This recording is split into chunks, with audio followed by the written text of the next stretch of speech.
The United States Agency for International Development, USAID, has suspended its humanitarian assistance programs in some parts of Ethiopian southern state amid intimidation and threats of its staffs and aid recipients.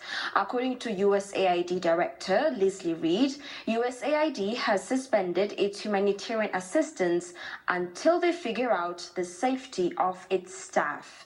Temasgen Bitauling has sat with the director and brings us the rest of the story. Ethiopia is one of the largest recipients of developmental and humanitarian assistance from the USAID.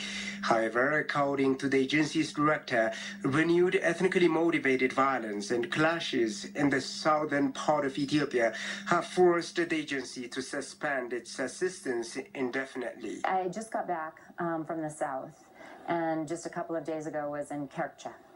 And Kercha is, the Guji-Gideo conflict is a particular concern right now. It's hard to know how many people have been affected by this. At one point, numbers were, over 1 million, well over 1 million people. The numbers right now are very hard because people have been displaced once and sometimes displaced a second time. They've gone into host communities. They're living with families and friends. But Kercha right now is particularly a concern, as well as like Bulehora and Galena. These are places just in the last week where we've had really troubling instances relating to our food assistance. The United States is one of the largest, if not the largest, provider of food assistance. According to the director, following the instability in those areas, an identified group of people intimidated its staff and stole aid supposed to get to the intended internally displaced people. Last week in Kercha alone, we had a distribution of 8 metric tons of food, which is enough to feed 800 people for a month. And that food's gone. And those people didn't get it.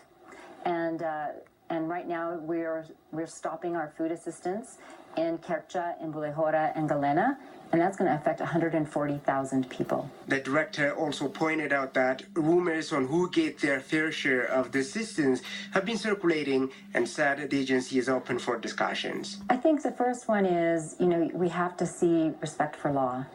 Right? The government can do the law, they can have the institutions, but we need individuals to comport themselves, to act in a way that is lawful and respectful. They're only taking away from very, very suffering people. And if they have some questions, if they're concerned about whether the right people are getting the assistance, then there are lawful ways to express that. There are means of asking questions that doesn't really threaten the security and safety of individuals. So I think that's one really important message. Since its inception in the 1960s, the U.S. government, through the Agency for International Development, has been assisting Ethiopia in the fields of agriculture, health, education, relief, and rehabilitation, among others.